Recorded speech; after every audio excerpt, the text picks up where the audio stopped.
Ini orang coba ya, perhatikan. Ini orang rata-rata nih. Kalau usaha itu harus apa? Harus punya modal. Nggak punya modal, nggak buka usaha. Harus apa lagi? Faktor keturunan, ya katanya. Kalau nggak ada keturunannya, nggak. Gitu. Padahal kalau kita ngomong keturunan, kita sekarang jadi pelaut. Ya, jadi pelaut. Karena katanya itu kan nenek moyangku seorang pelaut kan. Nah, lagunya ngomong kayak gitu kan. Jadi sekarang kita harusnya jadi pelaut semua gitu. Ternyata kan enggak. Ya, mau jadi pelaut silakan, mau jadi yang lain jangan apa-apa gitu, ya. Ada lagi katanya pakai ini garis tangan. Oh, saya nggak ada garis tangannya di pengusaha. Apa kaitannya? Coba tuh lihat postingan saya berapa hari yang lalu, ya. Nick Vujicic, ya. Motivator nggak punya kaki, nggak punya tangan. Lah jangan ngomong garis tangan sama dia. Wong tangan aja nggak ada, gimana garis tangan coba, ya. Nah, ternyata tanpa tangan pun, tanpa garis tangan pun bisa sukses gitu. Ya, jadi itu is nothing semua. Itu adalah pembenaran yang kita bikin-bikin sendiri, kita karang-karang sendiri. Oke, host tolong hapus nih di layar ya. Ada yang raise hand, tolong dihapus. Perhatikan tolong ke layar juga. Ya, teman-teman semua juga tolong jangan raise hand ya karena mengganggu di layar saya. Nah, kalau kita punya garis keturunan sebagai pengusaha nggak apa-apa ya, tapi kalau nggak pun is okay gitu. Kalau kita punya modal, alhamdulillah, nggak pun nggak masalah gitu ya. Oh, saya nggak punya pengalaman Pak sebagai pengusaha, nggak ada urusan sebenarnya. Kok usaha pakai pengalaman ya?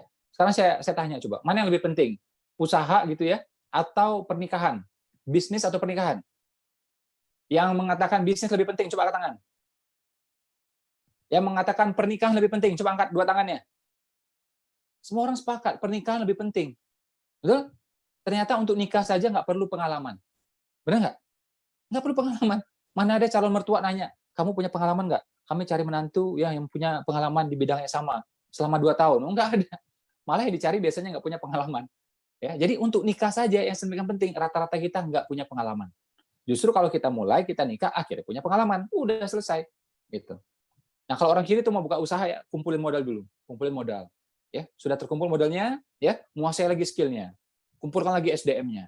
Ya, ngerti semuanya, akhirnya baru launching. Kelamaan ketuaan. Ya, kelamaan ketuaan. Ya, teman-teman ya, kayak saya tuh gemes banget ya, misalnya saya ngasih training buat MPP ya, MPP, masa persiapan pensiun ya. Itu banyak orang-orang yang sudah berumur ya, usia 55, 54 gitu, menjelang pensiun. Ya. Ada juga yang 50 awal gitu. Ya.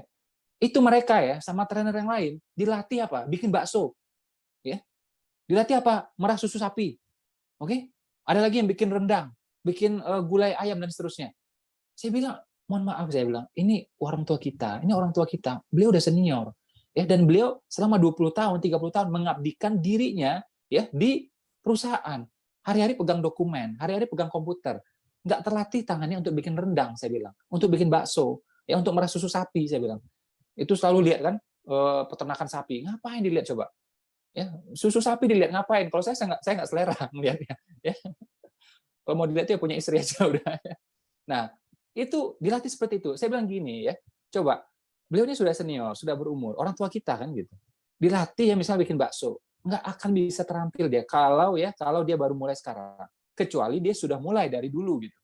Ya, dilatih itu bikin bakso. Agar apa bisa jadi pengusaha bakso. Kalau dia pun latihan 6 bulan, sudah ada orang yang 6 tahun bikin bakso. Ya kan? Pasti dia kalah gitu, nggak akan menang. Jadi cara yang paling cepat adalah apa? Mending ya ngambil bakso dari orang yang pengalaman gitu. Cepat. Ya, jadikan dia vendor atau supplier atau karyawan atau partner, selesai. Hari Senin langsung mulai, selesai. Nggak perlu lagi latihan untuk bikin bakso, ngapain? Gitu. Dilatih lagi. Suka apa? Oh, saya suka makanan Padang, bikin tuh rendang. Waduh, orang asli Jawa, besar di Jawa, ya, dari orok makanan Jawa, ngomong juga ketahuan Jawanya, dilatih bikin rendang. Sementara orang Padang di luar sana, ya, itu baru lahir aja udah kecemplung di kuah rendang, ya kan? Udah terampil dia. Wong lahir aja udah kecemplung di sana gitu kan. Jadi lebih baik kita bermitra sama dia, langsung cepat, langsung mulai. Hari Senin langsung mulai. Nah, ini cara pikir kanan, jadi cepat. Ya, jadi maunya itu praktis gitu. Ya. Jadi apa-apa itu tidak harus bikin sendiri. Boleh tapi tidak harus. Kecuali ya misalnya gini, teman-teman memang sejak kecil ya, kayak saya tuh keluarga saya tuh sejak SMP banyak udah bisa bikin rendang gitu. Karena orang tuanya ngajarin kan. Nah, kalau kemudian dia buka restoran Padang itu ya nggak apa-apa, ya. Tapi kalau kita yang bukan ya, nggak ada background sama sekali, itu kelamaan kalau kita bikin sendiri. Boleh buka ya, tapi tidak harus kita menguasai di awal. Jadi faktor keturunan, faktor modal, faktor macam-macam itu nggak ada. Itu boleh ada tapi nggak harus sama sekali. Nah, itu namanya fleksibel. Ya, tidak harus urut. Satu-satunya profesi yang harus urut adalah tukang urut. Ya, nah, Jadi kalau orang tanya itu yang urut siapa? Yang harus urut adalah tukang urut ya. Namanya aja udah tukang urut kan. Nah, makanya ya harus urut ya. Selain tukang urut, kita tidak harus urut. Kita bisa mulai dari mana saja. Sip ya? Oke, yang merasa mendengar suara saya dengan jelas, ya, yang menyerap ilmu saya dengan jelas, ya, angkat dua tangannya boleh? Angkat dua tangannya boleh? Yang bergerak sungguh-sungguh, mudah-mudahan rezekinya lancar. Amin. Oke, sip ya. Motion affects emotion ya, gerakan mempengaruhi perasaan ya. Oke, tampil lagi di layar. Jadi yang tadi soal otak kanan tadi. Jadi yang pertama adalah fleksibel. Saya terinspirasi ya kata kanan ini gara-gara apa? Karena ada istilah yang bunyinya mulailah dengan yang kanan. Ya, mulailah dengan yang kanan gitu. Yang masuk surga apa? Yang masuk surga golongan kanan. Ya, yang masuk surga adalah golongan kanan. Ya. Nah, ada apa dengan kanan? Kok kanan semua gitu? Ya, bahkan orang Padang punya istilah langkah suwo, langkah kanan. Orang Batak punya istilah dalan siamun, ya, jalan kanan gitu. Ya. Nah, ada apa dengan kanan ya? Akhirnya saya tertarik menggali tentang otak kanan. Jadi kanan ini pertama dia fleksibel, kedua imajinatif, ya impiannya besar. Ya, balik lagi layar ke saya. Jadi impiannya itu besar. Ya. Jadi kalau teman-teman punya impian besar, artinya apa? Percaya bahwa Allah Maha Besar. Kita bercita-cita kaya berarti percaya bahwa Allah Maha Kaya, gitu. Jadi impian jangan remeh-temeh. Bagi Allah itu menghadirkan Avanza atau Alphard itu sama gampangnya. Menghadirkan 1 juta ya atau 1 miliar itu sama gampangnya. Jadi pikiran kita yang membatasi. Kalau pikiran kita buka ya kita ikhtiar sungguh-sungguh, ketika pantas insya Allah dapat tuh. 1 miliar juga dapat gitu. Ya. Ini ya kayak tadi tuh ya kayak Kak Dias itu sharing ya. Itu Kak Dias ini nggak terkenal aja, kurang terkenal aja gitu, ya. Tapi sebenarnya bisnisnya luar biasa, ya timnya luar biasa, sedekah juga luar biasa. Ya berapa bulan yang lalu tuh ya, menjelang pandemi ya, udah masuk pandemi sih sebenarnya. Itu dia sedekah barang berapa? 1 miliar lebih, ya 1 miliar lebih. Ya orang nggak tahu aja. Oke, nah jadi ini real banget dan dia belajar masih udah sekian tahun gitu, ya ngikutin terus, ikut seminar saya judulnya sama itu bisa 20 kali, bisa 30 kali. Bahkan luar kota juga. Saya seminar tuh di Jogja, di Semarang, di Sumatera Barat ikut tuh, ya. Oh di Jakarta udah ikut. Di Jakarta juga udah ikut tuh 10 kali, 20 kali. Kalau ada luar kota ikut lagi. Pokoknya cocok jadwal udah berangkat gitu. Sampai ke Medan, ya, sampai kemana-mana gitu. Ya. Ini bahkan kalau nggak ada halangan ya kemarin April kita seminar di Korea lagi tuh rencana, ya. Nah, tapi kayak gitu tuh. Jadi pertama fleksibel ya, terus imajinatif, impiannya besar, targetnya besar. Kalau kita bercita-cita besar, berarti kita percaya bahwa Allah Maha Besar. Kalau kita bercita-cita kaya, berarti kita percaya bahwa Allah Maha Kaya. Ya. Dan menariknya menurut jurnal psikologi ya, penelitian melibatkan ribuan ya, 6.000 responden waktu itu, ya ditemukan bahwa orang ya punya target besar itu cenderung lebih panjang umur, 15%. Gitu. Ya, jadi impian besar itu mengeluarkan potensi, ya, mengeluarkan semua hormon-hormon baik, akhirnya apa? Panjang umur, sehat gitu. Ya. Jadi impian besar itu bagus gitu. Jangan impiannya kayak orang susah aja. Cukup makan gitu. Ngapain? Allah itu punya sifat namanya Pak, Maha Oke. Gitu. Oh, saya nggak pernah dengar Pak di pengajian di pesantren masa sifat Allah Maha Oke. Ada. Ya, sifat Allah itu Maha Oke. Ya. Jadi gini, kalau kita bilang, waduh ini kayaknya susah ya Pak. Allah bilang apa? Oke, susah. Gitu. Waduh ini berat ini. Oke, berat. Gitu. Wah ini nggak bakal closing ini kalau kayak gini nih. Oke, nggak bakal closing. Tapi kalau kita bilang, insya Allah ini pasti closing. Oke, closing. Gitu. Insya Allah ini pasti jalan. Oke, jalan. Aku persis seperti persangkaan hambaku. Ya, itu hadis kursi. Ya, hadis kursi itu bukan hadis biasa. Itu Allah yang ngomong langsung gitu. Ya, cuma tidak termaktub di Al-Quran. Ya. Jadi sangkanya baik-baik aja. Minimal apa? Jadi doa, jadi sugesti. Ya, terus apa lagi? Bagian dari amal soleh. Kenapa? Ya baik sangka sama Allah kan. Gitu. Kan amal soleh jadinya.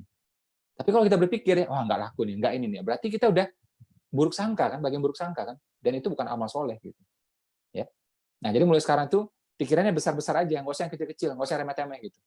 Saya sama mitra-mitra itu kan ngomong, wah ini kali ini, jadi kayak laptop gitu kan, saya bilang, wah laptop nggak benar, dah ganti aja saya bilang, jangan kayak orang susah saya bilang gitu, tapi ngomong kayak bercanda gitu kan, mereka ketawa-ketawa aja gitu.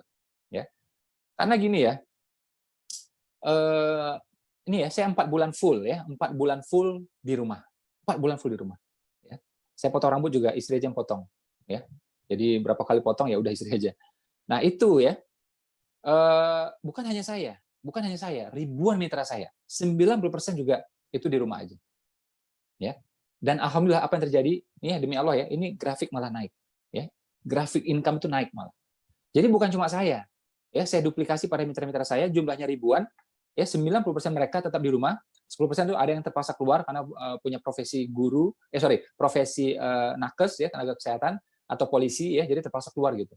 Tapi 90% itu di rumah aja bersama dengan saya. Ya. Itu alhamdulillah tetap menghasilkan, malah grafiknya naik. Oke. Nah, jadi itu bisa ternyata ya, bisa ternyata. Jadi pandemi ini nggak selamanya jelek ya. Akhirnya nih saya punya cara ya bagaimana menjangkau semua orang dengan Zoom gitu. Selama ini kita nggak familiar dengan Zoom. Saya pernah dengar ya, tapi nggak tertarik mau coba gitu. Saya tertarik coba, orang lain nggak mau pakai, nggak mau install, ya apa gunanya kan? Kita ngomong di Zoom sendiri gitu, ya. Nah, tapi begitu ada ini, akhirnya bisa pakai Zoom, bisa menjangkau semuanya, ya. Ini kayak sekarang ya, itu di Zoom ada 1.000 ya, connect kita ke YouTube sekarang ini ada ratusan juga ya, mungkin 1.000-an yang lagi nyimak juga itu di YouTube gitu ya. Nah, jadi bisa insya Allah ya. Jadi cara pikir itu bisa dulu, nanti ketemu caranya. Soal bagaimana teknis misalnya ya, menghadapi pandemi ya, bisnis apa nanti saya akan bahas ya. Insya Allah ada nanti di bagian tengah ntar ya. Jadi yang pertama fleksibel, imajinatif, yang ketiga adalah kreatif. Jadi orang kiri itu cenderung itu aja. Kalau kanan dia lebih kreatif, lebih inovatif. Ya, bahkan orang kanan juga mampu berempati. Nah, itu bedanya kiri dengan kanan. Cilakanya pendidikan kita dari SD sampai kuliah ya, itu selalu membahas otak kiri, ya pelajaran-pelajaran kiri semuanya. Apa? Kimia, fisika, matematika. Yang bisa itu dianggap hebat. Yang nggak bisa kimia, nggak bisa fisika, nggak bisa matematika, dianggap ya kayak gitulah. Yang bisa itu baru dianggap hebat gitu. Ya. Padahal kan ya yang bisa fisika bagus, nggak pun ya nggak apa-apa. Ya. Kita nggak bisa kimia, nggak bisa fisika kan nggak apa-apa kan. Kita nih kadang sekolah itu lucunya luar biasa. Ya.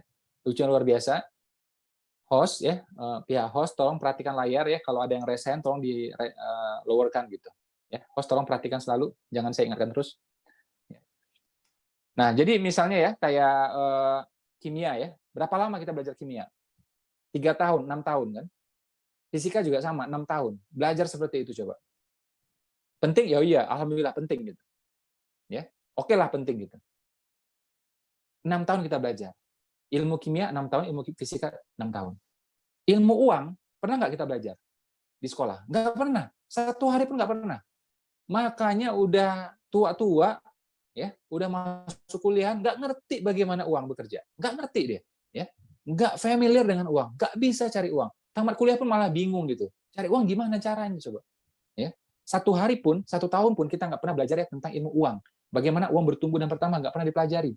Ya. Padahal ini uang kita perlu semua gitu. Ya. Ini saya bawa beberapa contoh uang gitu ya. Ini motivator gaya-gaya ya, suka pamer duit ya. Tapi duitnya ini uang Rp1 ya. Ini Rp1 ya. Mau pamer kekayaan apa? Cuma Rp1. Ini juga Rp1 yang ini ya. Ini Rp1 yang berbeda. Ini gambar Sudirman, ini gambar Soekarno ya. Ini gambar petani, ini gambar sawah-sawah ya, Rp1 ya. Ada lagi nih, beda lagi ya. Jadi 5 uang Rp1 semuanya. Jadi kalau kita kasih itu Rp5 ya makan bakso aja nggak bisa gitu kan. Nah itu kita nggak belajar ya tentang uang kan. Makanya aneh gitu kan. Kita nggak usah ngomong jauh-jauh ya tentang bagaimana Nabi gitu. Wah itu udah ketinggian bagi kita, nggak kuat kita. Ya, atau bagaimana orang-orang di negara maju nggak kuat. Coba bandingkan ya dengan negara tetangga aja. Ya, Malaysia, Singapura, Filipina. Orang-orang di sana itu ya anak kecilnya sudah terbiasa cari uang. Ya, SMP, SMA biasa cari uang. Tanpa harus kepepet uang. Kita ada juga sih anak SD cari uang ada, tapi karena kepepet, bapak ibunya miskin gitu, mau gimana lagi gitu kan. Nah itu namanya kepepet, ya beda cerita, beda bab gitu. Tapi nih ya kalau di sana itu memang biasa. Jadi misalnya hari libur gitu ya, libur semester itu biasa mereka cari uang. SMP itu, ya part time di perpustakaan, part time sama dosennya gitu ya, part time di pom bensin ya. SMA udah biasa kayak gituan. Ya. Kita kan enggak. Jadi nggak terbiasa soal kayak gituan. Terus bagaimana cara membuat uang bertumbuh? Nggak ngerti juga kita. Ya, contohnya tadi ya, ini kan uang Rp1 dulu bisa beli macam-macam, sekarang nggak bisa apa-apa kan? Kenapa? Kita nggak belajar tentang inflasi. Ya, padahal inflasi perlu diketahui. Ya, mata uang yang real adalah emas nih, kayak ginian gitu. Ya, kalau kita nggak ngerti inflasi, bahkan terjadi hyperinflation ya, bisa di kayak ini ntar nih. Ini uang 100 triliun dolar. Uang beneran ini. 100 triliun dolar. Triliunnya benar, dolarnya benar. Ya. Tapi uang ini karena terjadi hyperinflation berulang kali di negaranya, uang ini hanya bisa untuk sekali makan di sana. Oke? Nah, kita kan nggak bisa mengubah negara. Ya, minimal ya sudah jaga keluarga kita. Gitu. Kita harus ngerti tentang uang gitu. Ya. Bagaimana cara mengelolanya, bagaimana cara mendapatkannya gitu. Nah, di sini kita akan belajar ya. Saya sampai saat ini ya berani memberi garansi kepada orang-orang yang ikut seminar 7 Kajaba Rezeki. Kalau Anda ikut seminar ini, Anda kecewa, ya, kan kalau di luar biasanya kita bikin berbayar itu, ya. Kalau Anda ikut, ya, dan Anda kecewa, saya balikin duitnya. Itu aja. Ya, karena apa? Kita berusaha manfaat benar-benar, ya. Nah, jadi kanan itu seperti apa? Pertama dia fleksibel, impiannya besar, kemudian apa? Kreatif, ya, kreatif. Ya, jadi 7 kajab rezeki, yang namanya rezeki itu luas. Tapi khusus di sini saya bahas ya, yang namanya duit, ya, yang namanya uang, gitu. Kalau soal rezeki berupa kesehatan udah banyak yang bahas. Di sini saya fokus ya bahas tentang duit, tentang uang. Ini anehnya ya orang kita. Saya kan seminar ini bukan sehari 2 hari kan, 12 tahun, tiap weekend coba. Ya, makanya Garuda saya itu ya dari dulu udah platinum gitu. Karena terbang terus kan gitu. Ya. Itu ya orang Indonesia ini terutama ya, mohon maaf ya, terutama yang kulitnya kayak saya ini, sawo matang gini, itu paling susah diajak bisnis, paling susah diajak kaya. Coba, profesi favorit orang Indonesia apa? Rata-rata tuh ya, mohon maaf, PNS. Itu terus di kepalanya, PNS. PNS, PNS, PNS. Gitu. Bapaknya rela ya jual sawah, jual sapi, pokoknya anaknya masuk PNS. Udahlah nyogok, jadi PNS lagi. Ada yang masuk dengan jalur benar, tapi ada juga yang nggak benar nih. Dan mereka anggap itu wajar-wajar aja coba. Bayangkan kalau dia mulai usaha, itu kan, ya. Tapi katanya pengen yang pasti, gitu. Kalau karyawan, nah ini otak kiri nih. Jadi karyawan itu permainannya otak kiri semua. Karyawan itu suka yang pasti-pasti. Makanya uangnya karyawan itu ya pasti kan, tanggal 28 pasti keluar, jumlah juga pasti gitu. Ya, dan pasti susah juga kan, yang pasti semua itu. Ya, rumahnya pasti kecil, ya kan. Motornya pasti nyicil, ya pasti semua, ya kan. Terus ya gajinya itu kan 3 koma kan, tanggal 3 udah koma gitu, ya. Singkatannya tuh itu 15P kan. Pendapatan pas-pasan, pergi pagi pulang petang, ya kan? Pendapatannya pas-pasan, potong pajak pula, ya, pinggang pegal-pegal, pala pening-pening, ya. Mungkin 20P sudah itu, ya. Nah, jadi ya silakan aja kalau mau jadi karyawan, oke okay, gitu ya. Cuma kalau pengusaha ini memang dominannya otak kanan, ya. Otak kiri tetap berguna, tapi yang dominannya adalah kanan. Mulai sekarang, menurut saya, dua-duanya diaktifkan. Kiri udah aktif nih selama ini, kanannya juga. Ya, cara pikirnya apa? Imajinatif, ya, kreatif, terus apa lagi? Luas, fleksibel, tidak harus surut. Ini ingat ya, pamungkas dari saya untuk sesi ini. Albert Einstein mengatakan, ya, Albert Einstein mengatakan dengan logika, dengan otak kiri kita dapat bergerak dari titik A ke titik B. Tapi dengan imajinasi, dengan otak kanan kita dapat bergerak ya ke segala arah. Dari A ke B bisa, dari A ke C bisa, dari A ke Z bisa gitu. Ya. Saya waktu tes itu ya otak ini ya, itu kan ada alat untuk ngetesnya tuh ya. Jadi ada beberapa dimensi di otak saya ini memang dominan kanan gitu ya. Termasuk juga soal kreativitas, soal empati, soal interpersonal ya, mempengaruhi orang, termasuk juga soal musik ya. Bahkan musik itu masuk dalam komponen nomor 2 tertinggi bagian dari otak kanan. Jadi musik itu juga bagian dari otak kanan ya. Nah, itu makanya kalau teman-teman lihat ya kayak kemarin saya bikin lagu bersama Mas Kakak ya, vokalis Slang gitu. Ya. Kita bikin lagu Bina Guru gitu, ya. Apa tujuannya? Ya kita bikin aja, namanya lagu kan banyak yang bagusnya, ya, banyak yang positifnya. Udah kita bikin aja. Mari kita posting di Instagram. Teman-teman bisa lihat gitu ya. Kemudian yang sebelumnya lagi saya bikin Gugur Bunga juga ya bersama Mas Iman ya, Jirox ya, bersama vokalis Ada Band ya.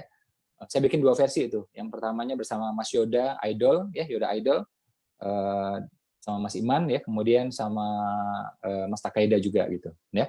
Yang sebelumnya lagi saya bikin solawat ya bersama Mas Fadli ya, Mas Ari Untung, dan ramai banget tuh, saya 20 artis, hampir 20 artis yang saya ajak ya. Sebelum bikin lagi tuh Kasih Ibu ya, Kasih Ibu juga Mas Fadli yang saya minta, vokalisnya Padi ya. Jadi kalau kanan itu memang cara pikirnya sering tuh yang nggak lazim ya, nggak lazim orang bikin. Maksud saya apa? Ya teman-teman nggak harus bermusik, nggak harus ya, nggak harus juga bermusik, nggak harus juga yang super kreatif, nggak harus. Tapi maksud saya adalah apa? Ada dimensi kanan memang kita nggak tahu selama ini ya. Dan pelajaran kita di sekolah itu cenderung kiri banget. Makanya awal-awal saya ngomong ini itu pada ribut semua ya, dunia pendidikan pada ribut ya. Saya juga sempat dipanggil waktu sama tokoh-tokoh gitu ya, dipertanyakan nih soal kanan ini seperti apa gitu ya. Contoh ya, pelajaran menggambar. Itu kan pelajaran yang kanan banget, udah bebas gitu, kreativitas gitu. Sama sekolah dibikin kiri semua. Menggambar pemandangan, diatur coba. Pemandangan aja diatur coba. Coba nih ya, se-Indonesia disuruh gambar pemandangan. Jadinya apa coba? Gunung. Gunungnya satu atau dua? Dua. Ya. Ada jalannya di tengah, ada sawahnya kiri kanan, ada matahari mencelok gitu kan. Nah, standar semua sama. Padahal orang Pekanbaru, orang Palembang, mungkin pemandangan bagi mereka adalah apa? Sungai. Karena di sana adalah sungai. Sungai Siak, Sungai Musi, ya, yang lainnya gitu. Ya. Orang Palembang senangnya lihat sungai gitu. Nongkrongnya malam minggu juga lihat sungai gitu. Ya. Nah, dipaksa gambar gunung. Mereka nggak pernah lihat gunung di sana. Ya, nggak ada gunung di sana. Cari tuh di Palembang kalau ada. Nggak ada. Ya. Di Pekanbaru nggak ada, di Banjarmasin nggak ada. Dipaksa gambar gunung. Coba. Orang Pekanbaru tuh biar lihat gunung, dia pergi ke Sumatera Barat, ya, jalanan baru lihat gunung gitu, ya. Nah, jadi kan harusnya bebas gitu. Termasuk juga pelajaran mengarang gitu. Mengarang, nama aja udah mengarang gitu. Sama sekolah diatur, distandarkan. Kalimat pertama apa? Pada suatu hari, wah, pada suatu hari juga. Udah, gemes banget kita. Bikin lagi ya tulisan misalnya ya, cara bikin tulisan itu kan diatur tuh, pokok pikiran apa, judul besar apa, ya ini tema-temanya apa, subtopiknya apa. Saya penulis, ya, saya sudah menulis belasan buku, dan di Indonesia buku saya 4 tahun terlaris number one, ya. Kalau bestseller itu 3.000 eksemplar, mega bestseller itu 50.000 eksemplar, buku saya totalnya 1 juta eksemplar. Trainer yang mencapai angka ini baru 2 orang, Pak Ari Ginanjar dengan saya, gitu, ya. Saya nulis. Dan saya nulis nggak harus kayak orang gitu. Saya nulis pakai 2 jari ini doang. Sampai sekarang. Oke? Nggak harus kayak ini. Kalau jago semua nanti jadi tukang ketik ntar. Ya, bukan bukan penulis. Kayak gini. Itu satu. Dan kedua, saya nggak pakai urut-urutan. Saya nggak pakai urut-urutan. Teman-teman baca tuh buku 7 Kajian Rezeki. Bab pertama yang saya tulis adalah apa? Perisai langit. Ya. Perisai langit itu kalau nggak salah bab ke-4 atau ke-5 itu. Pokoknya di tengah-tengah lah. Bab terakhir yang saya tulis adalah sepasang bidadari. Kalau di buku itu paling awal. Tapi saya nulisnya paling terakhir. Jadi tidak harus urut. Satu-satunya profesi yang harus urut siapa tadi? Tukang urut ya. Nah, hanya tukang urut yang harus urut ya. Selain tukang urut ya, kita tidak harus urut. Kita bisa mulai dari mana saja ya. Jadi itu tuh cara pikirnya. Mulai usaha juga sama. Nggak ngerti mulai aja, mulai dari yang kecil ya. Sama ibaratnya gini, teman-teman latihan berenang. Dulu ya, saya latihan berenang sama guru saya. Aduh. Bayangin ya, kita pakai celana pendek, baju nggak pakai, ya pakai celana pendek dulu, kayak celana dalam, tahu nggak? Belajar di lapangan, bukan di kolam renang loh. Gila nggak coba itu? Ayo tangannya gini, ayo gini, 45 derajat, 45 derajat. Itu diketawain sama orang-orang yang lain. Ya, laki-laki berdiri di lapangan pakai celana pendek coba, kan gini tuh menurut saya tuh. Ya, memalukan itu karena kita nggak ngerti ilmunya, udahlah nurut aja. Tapi waktu itu, aduh malunya luar biasa. Ya, malunya luar biasa. Ya, dan setelah itu baru kita nyemplung ke air, ya, digiring, mulai menyemplung di air. Ya, latihan ayo gini nih. Kalau kanan mah simple, ya. Gimana caranya? Mulai dari yang kecil. Cari kolam renang yang dangkal. Terus apa? Cari mentornya. Kamu bisa berenang nggak? Bisa. Temani aku ya. Itu saya yakin 2 jam pasti bisa. Nggak sempurna tapi jalan. Nanti sambil jalan kita sempurnakan. Selesai. Kalau kiri maunya sempurna, akhirnya apa? Nggak jalan-jalan. Mau buka usaha dihitung. Setelah dihitung apa? Rugi. Gila, belum buka udah rugi coba. Ya, belum buka udah rugi. Malaikat aja belum ngerti. Mana ada malaikat bisa tahu masa depan? Nggak ada. Dia udah bisa tahu. Rugi. Akhirnya nggak buka usaha. Crazy ini. Ya. Nah, jadi mulai dari yang kecil ya, terus baiknya ada mentor, pasti bisa. Jangan ini baru belajar berenang, langsung apa di laut Cina Selatan, mati ntar ya, modiar ya, jangan. Kolam renang aja yang dangkal gitu ya. Nah, ada mentornya. Insya Allah pasti bisa. Bawa mobil juga ya, gitu aja. Nggak harus pakai kursus kan, bawa sendiri aja, ada mentornya, udah coba di kompleks rumah, coba di tanah lapang, udah insya Allah pasti bisa itu. Ya. Jadi ternyata yang sekolah-sekolah banget itu malah nggak bagus hasilnya. Coba lihat ya, musisi-musisi hebat di dunia, itu rata-rata nggak pernah sekolah musik. Ya, pembalap hebat di dunia, nggak pernah juga sekolah nyetir, nggak pernah. Oke, termasuk juga pelukis hebat, nggak ada juga pakai sekolahan. Gitu. Ya. Nah, jadi mau belajar ya silakan, pakai formal silakan, tapi nggak harus seperti itu menurut saya. Ya, kita ada cara kanan. Sip ya. Oke, yang masih bersama saya coba angkat tangannya, boleh? Dua-duanya boleh? Yang kencang gerakan tangannya boleh. Zet. Oke ya. Munculkan slide berikutnya. Kita udah selesai dengan golongan kanan. Sekarang kita masuk ya pada pelangi ikhtiar ya. Kita bahas tentang aspek keikhlasan ya, tapi saya bahas dalam perspektif yang berbeda ya. Boleh tampilkan di layar ya gambar yang itu lapang hati lapang rezeki itu yang warna biru yang di Raja Ampat kalau nggak salah ya. Jadi kan namanya pelangi ikhtiar ini luas sekali ya. Cuma saya bahas di sini cuma satu hal yaitu tentang keikhlasan. Keikhlasan juga saya bahas tentang hati yang terbuka, pikiran yang terbuka ya. Teman-teman silakan lihat ini. Baca dulu.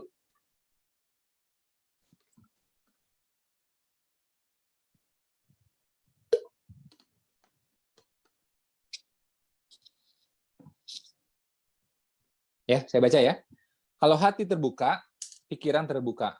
Kalau pikiran terbuka, potensi terbuka. Kalau potensi terbuka, sempurna ikhtiar. Ya, saya ulang ya, ini penting banget ya. Jadi kalau hati terbuka, pikiran terbuka. Makanya kalau pikiran itu sumpek gitu ya, ya pikiran hati sumpek, pikirannya sumpek gitu. Ya.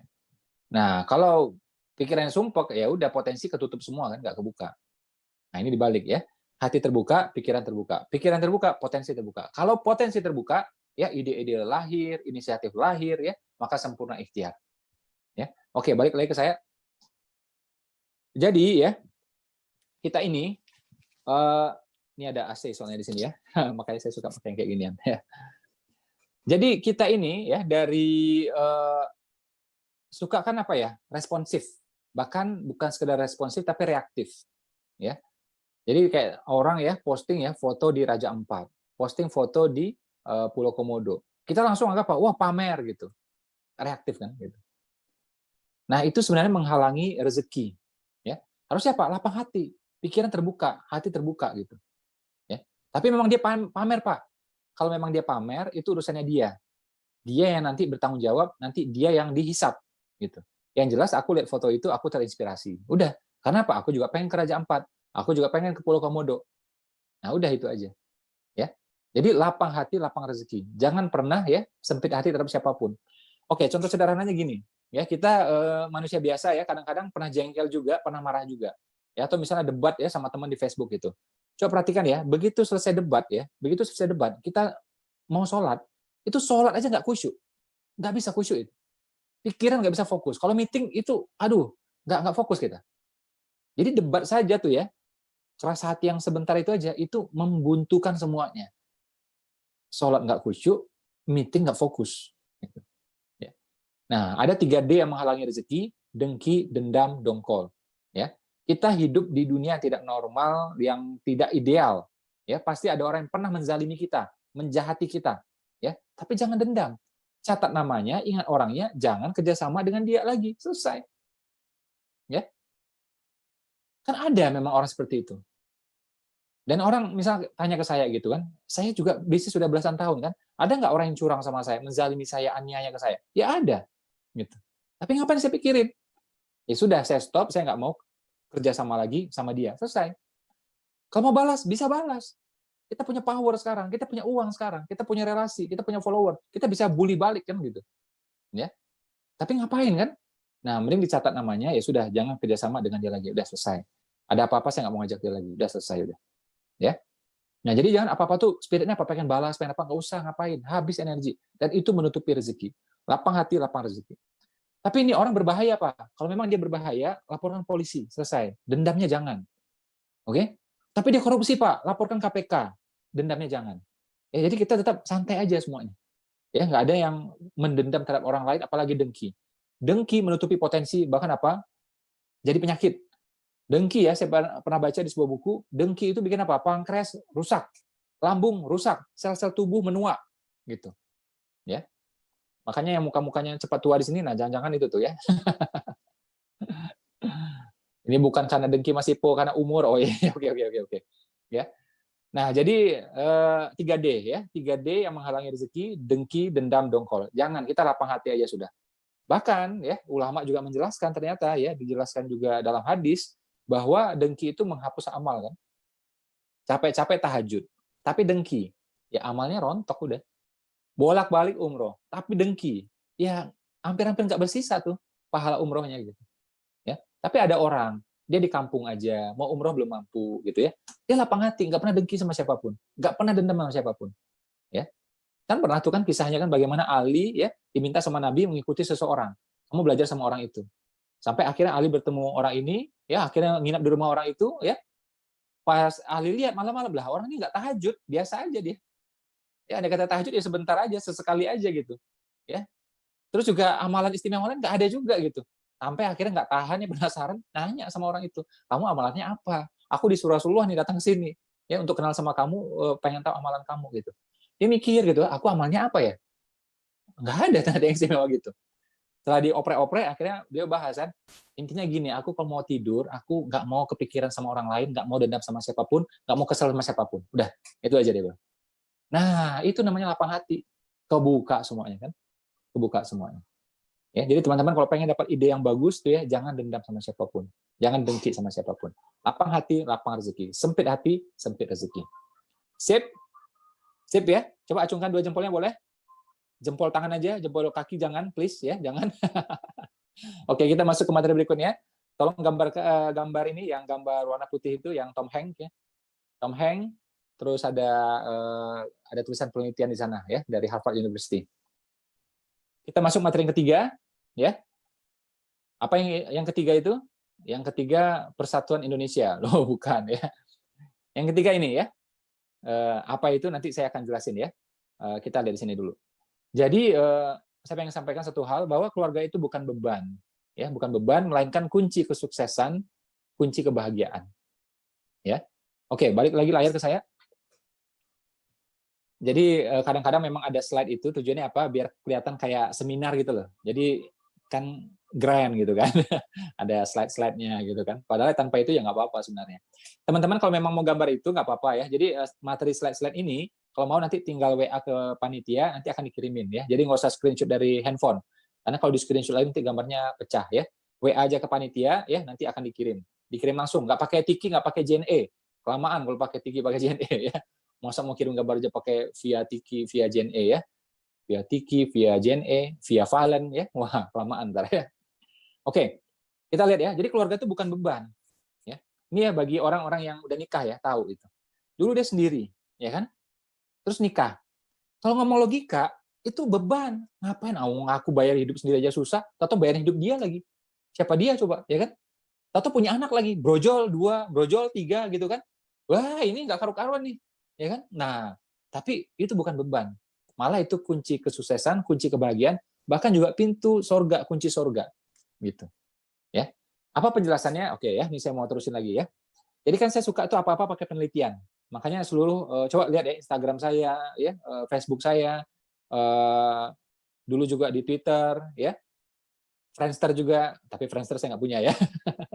Friendster udah lama banget ya, saya nggak punya. Kalau Facebook saya ada, Instagram saya ada. Itu saya selalu ngomong pakai apa? Pakai penelitian. Ya, kalau nggak saya pakai hadis. Oke, jadi ada dasarnya. Jadi kalau orang pernah kuliah itu tahu bahwa yang boleh ngasih pendapat itu adalah mereka yang S3 sebenarnya. S2 aja belum boleh. Apalagi S1 gitu. Ya. Saya ini S1. Oke. Nah, jadi kalau mau berpendapat hanya boleh ngutip pendapat S3 ini. Ya, karena apa? Dia berpendapat juga bukan sekedar pendapat tapi pakai riset gitu. Ya, jadi bagi saya authority yang lumayan tinggi dalam dunia berpendapat itu adalah riset, ya, hasil riset, hasil data gitu, ya. Dan dalil, ya, ayat atau hadis gitu. Atau kombinasi dua-duanya. Coba perhatikan buku saya, ya, postingan saya hampir selalu seperti itu. Jadi kita punya argumen yang kuat gitu ya. Dan risetnya nggak bisa kita ngomong, wah saya nggak setuju Pak dengan riset ini. Riset tidak menanyakan persetujuanmu. Riset tidak menanyakan persetujuanmu. Kalau kamu tidak setuju, rasa-rasanya ini ganjil, janggal, bikin penelitian tandingan. Gitu caranya. Nggak bisa kita ngoceh sendiri. Kamu siapa emangnya gitu kan? Nah, ini sudah ada hasil risetnya gitu. Nah, ini penelitian dari Grant Study Harvard University. Nama orangnya adalah Grant, ya, karena itu namanya penelitian Grant Study, ya, Harvard University, penelitian sejak tahun 38. Penelitian ini berlangsung selama puluhan tahun. Hasilnya adalah apa? Anak-anak yang dekat sama ibunya cenderung lebih sukses karirnya. Ya, saya ulang ya karena ini bagus banget. Penelitian dari Grant Study Harvard University, penelitian sejak tahun 38 selama puluhan tahun, hasilnya adalah apa? anak-anak yang dekat sama ibunya cenderung lebih sukses karirnya. Lah kita kan sebenarnya udah tahu juga ini kan melalui hadis itu ya, bagaimana kalau kita dekat sama orang tua ya rezeki lancar. Kita udah tahu dalilnya gitu. Tapi pas ketemu penelitian ini kita tambah yakin. Ya. Bahkan penelitian itu kan panjang banget ya, puluhan tahun. Di tengah jalan ditemukan bahwa apa? Kalau dekat sama ibu apa? Cenderung lebih sehat. Lebih sukses, lebih sehat. Ya, Masya Allah. Penelitian ini. Ya. Nah, apa artinya buat kita? Jadi itu yang saya bilang di awal tadi, keluarga itu bukan beban. Kalau misalnya saat ini teman-teman misalnya ya membantu orang tua, menafkahi orang tua ya itu bagus, bagus banget. Saya sebelum nikah saya udah ngomong sama ibu saya, ya. Nama rumah saya kan Dewo kan, saya bilang sama ibu saya, pokoknya ibu ikut Dewo sampai kapanpun. Ini karena kan ayah saya udah meninggal kan. Saya bersaudara ada 4, tapi saya ngomong kayak gituan. Apakah karena saya punya uang? Waktu itu belum punya uang. Ya, ibu saya pengen umroh Ramadan. Ya, umroh Ramadan 2 kali lipat lebih mahal. Waktu itu saya nggak punya uang, tapi saya bilang apa? Iya Bu, insya Allah berangkat, saya bilang. Gitu aja ngomongnya. Takut apa coba ngomong kayak gituan? Bukan takabur, keyakinan yang disandarkan sama Allah itu namanya iman. Takabur tuh, itu namanya takabur, itu namanya sombong. Tapi kalau keyakinan disandarkan ke Allah, Allah Maha Kaya, Allah Maha Kuat, nggak ada yang mahal. Umroh mah deket, umroh mah murah gitu. Nah, keyakinan ini disandarkan ke Allah. Boleh, iman itu malah. Ya. Jangan malah, Mekah Ibu ya? Waduh, jauh itu Bu. Mahal itu Bu. Bu yang ganti impiannya Bu, ke Bogor aja ke Bogor. Nah, itu lemah iman namanya itu. Ya, harus yakin. Umroh Ramadan 2 kali lipat lebih mahal. Saya bilang, oke Bu, insya Allah berangkat. Ibu doain aja, insya Allah duitnya ada. Akhirnya benar tuh berapa bulan kemudian uangnya ada. Ya, cukup buat ibu saya berangkat. Dan akhirnya apa? Cukup buat saya berangkat. Jadi saking pas-pasnya itu uang berangkat, saya ingat banget ya, waktu saya mau terbang itu, saya ke ATM, mau mana tahu ada uang masuk gitu kan, saya pikir kan, saya cek ke ATM, cuma sisa Rp70.000 waktu itu. Saya ingat banget, itu umroh saya pertama, tahun 2009. Ya. Tapi cukup buat ibu saya, dan saya itu cukup umroh Ramadan itu. Ya, waktu itu.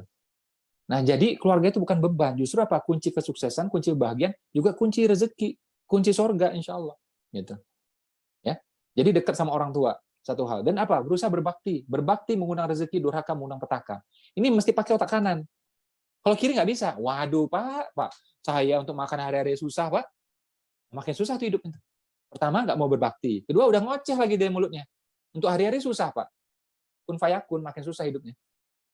Justru kalau kita nggak punya uang, uangnya itu kurang, kirim ke orang tua. Biar apa? Biar melapang rezekinya. Dan ingat ya, berbakti pada orang tua, menafkahi orang tua, itu wajib, tahu nggak? Kita kan nggak kelakuan kayak sunnah. Ada uang baru kirim, nggak ada uang nggak kirim.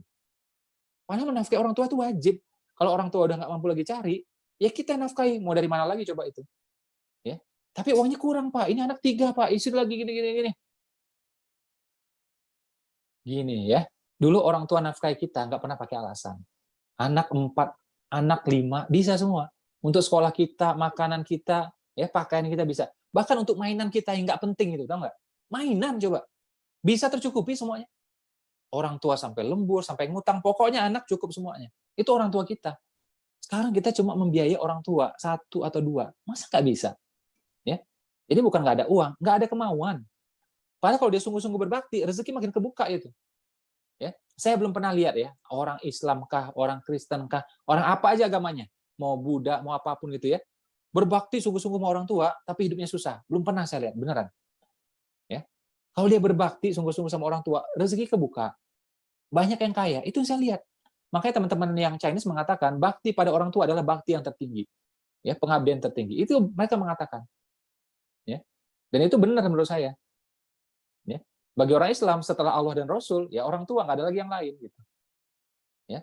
Bahkan kalau ngomong ekstrimnya ya, orang tua ngambil harta di rumah kita itu boleh dalam Islam sebenarnya. Ya. Dia datang nih orang tua ke rumah. Oke? Kita punya misalnya hiasan-hiasan tuh di rumah atau ada perhiasan gitu. Ya. Diambil sama orang tua bawa pulang, boleh, nggak apa-apa. Kan ada kejadian kayak gitu tuh zaman Rasulullah kan, ngadu ke Rasulullah. Rasulullah ini orang tua aku datang, tahu-tahu ambil barang, ambil makanan, ambil ini gitu kan. Nabi bilang apa? Dirimu ya dan hartamu adalah milik orang tuamu. Ya. Ya, kasus ekstrimnya kayak gitulah. Ya. Jadi kan memang sengaja dikasih contoh tuh ekstrim biar kita ingat gitu kan, biar ngerti juga hukum itu seperti apa gitu. Tapi saya yakin nggak ada orang tua kita kayak gitu kan, datang ke rumah atau bawa mobil kita kan nggak ada itu kan. Nah, tapi ekstrimnya kayak gitu tuh. Ya, berbakti mengundang rezeki, durhaka mengundang petaka. Jadi dekat sama orang tua satu hal dan berusaha untuk berbakti. Tapi orang tua saya jahat, Pak, pernah menelantarkan saya. Mau jahat kek, pernah zalim kek, menelantarkan kek, beda agama kek, atau dia kaya raya kek, tugas kita berbakti, selesai. Ini kewajiban kita. Dia kaya, tetap berbakti. Ya. Dengan apa? Dengan ilmu kita, dengan waktu kita, ya, dengan uang kita, penafkahan kita, ya, perhatian kita, dengan semuanya. Nggak bisa pakai perhatian aja, temani aja. Tapi duit nggak mau keluar, nggak bisa. Duit keluar, bro. Apalagi laki-laki. Ciri laki-laki sejati itu apa? Sedikit bicara, banyak transfer. Nah, itu laki-laki itu. Ya. Ganteng nggak jaminan. Serius saya bilang. Apalagi hari gini. Waduh, ganteng nggak jaminan. Ganteng itu berlaku buat anak-anak SMA yang belum tahu tentang kehidupan. Ya, anak-anak kuliah, nah, itu masih berlaku tuh ganteng. Tapi kalau udah nikah, nah baru dia tahu kan cicilan berapa, tagihan berapa, baru dia ngerti itu. Ya, kalau zaman kuliah dulu yang berharga tuh yang ganteng-ganteng tuh, yang jago main basket, yang jago bawa motor, wah gitu kan, yang gagah-gagah gitu. Nikah nggak berlaku kayak gituan. Ya, ini laki-laki tanggung jawab nggak? Gitu. Makanya ada misalnya laki-laki gitu ya, ngakunya keren, ngakunya ganteng gitu ya, tapi nggak berani melamar, bullshit semuanya tuh. Perempuan pasti nggak mau tuh udah. Kenapa? Nggak punya tanggung jawab. Tapi kalau berani melamar, walaupun orang biasa-biasa aja, itu biasanya wanita mau terima. Ya, betul Pak, betul. Yang wanita, benar nggak omongan saya? Benar nggak ini? Kalau benar coba ngangguk, benar nggak ini? Nah, itu. Ganteng nggak jaminan. Sertifikat tanah baru bisa jadi jaminan. Serius ini. Ya. Coba laki-laki itu pergi ke bank, ya, ganteng gitu, ngomong ke bank, Pak, mohon maaf Pak, saya ganteng ya, saya pengen agunkan wajah saya. Baru sampai di satpam udah diusir tuh, pergi, udah, ya, nggak laku itu. Jadi memang laki-laki kayak gitu harusnya menafkahi orang tuanya kan, mertua juga gitu. Saya berusaha, apa yang saya berikan pada ibu saya berikan juga pada mertua saya. Ya, jadi memang ibu saya, mertua saya ini memang sama-sama suaminya udah nggak ada gitu. Ya, jadi yang ini saya ajak ke Jepang, ini diajak ke Jepang. Ini diajak ke Turki, ini ajak ke Turki. Ini ajak ke Mesir, ini ajak ke Mesir. Ini dia ke Raja Empat, nih Raja Empat juga. Selalu seperti itu. Ya kecuali memang salah satunya nggak mau. Ya, termasuk juga soal kamar, ya bikin kan.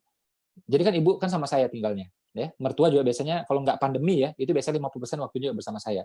Jadi kamar tuh kita berusaha bikin sama gitu. Ya, kalau ini dibagusin, ini dibagusin. Ini pakai wallpaper, ini wallpaper. Ganti kasur, ini ganti kasur. Kita berusaha seperti itu. Ya, walaupun hati pasti beda. Biasanya orang kan cenderung sayang sama orang tua kandung biasanya. Kalau hati itu urusannya kita masing-masing, nggak apa-apa. Sama ya teman-teman yang punya anak banyak, pasti tahu tuh anak 4. Nggak tahu kenapa sayangnya ke sini itu. Bisa jadi gitu. Ya.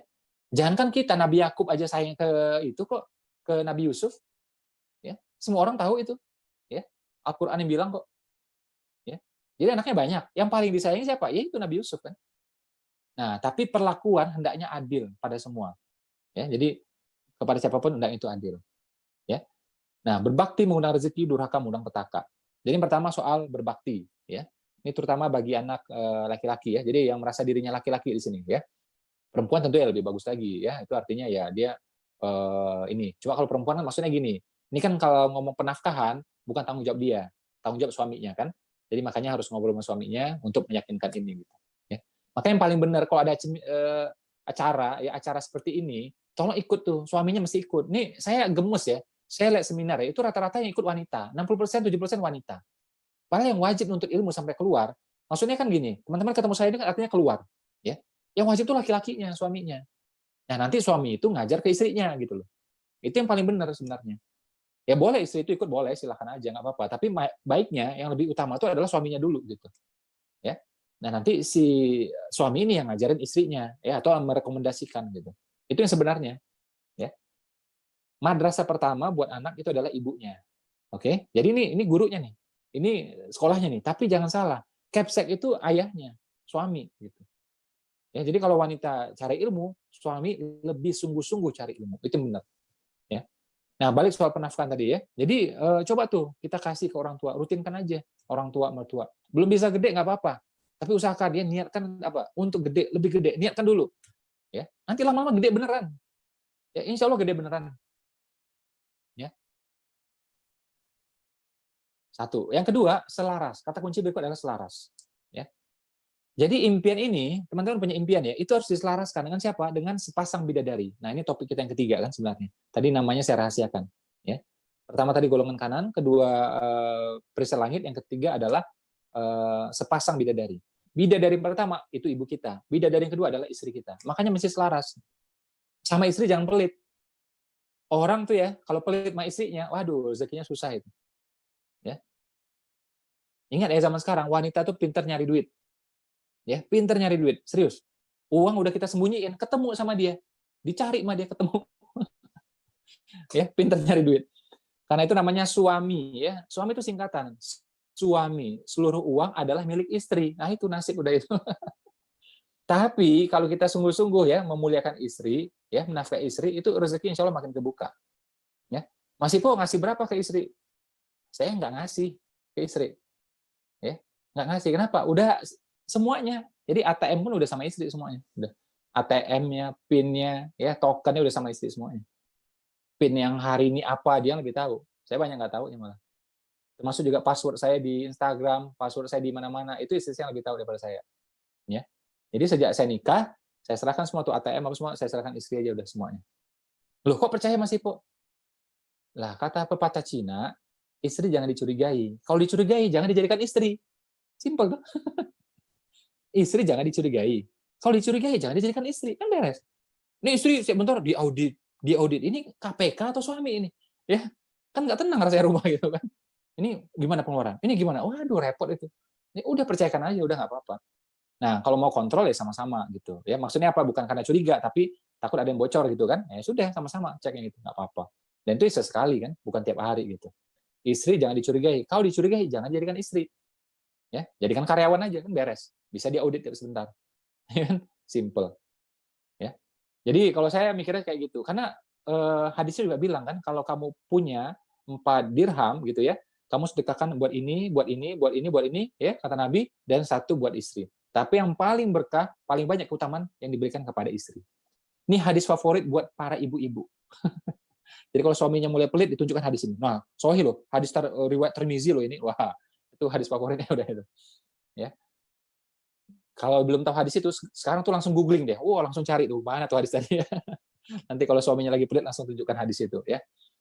Nah, jadi impian mesti selaras dengan siapa? Dengan pasangan kita, dengan orang tua kita. Kalau istri ya sama.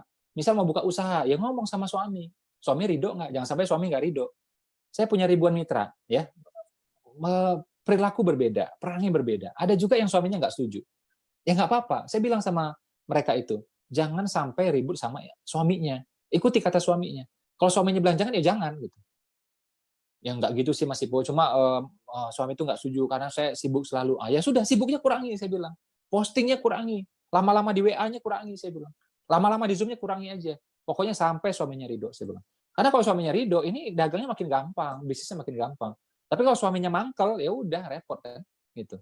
Jadi saya bilang, saya punya arahan terhadap tim saya, terhadap partner saya. Tapi kalau arahan saya bertentangan dengan kata suami, ikuti kata suami, beres. Ya. Terus kalau suami ngomong gitu gimana Mas Ipo?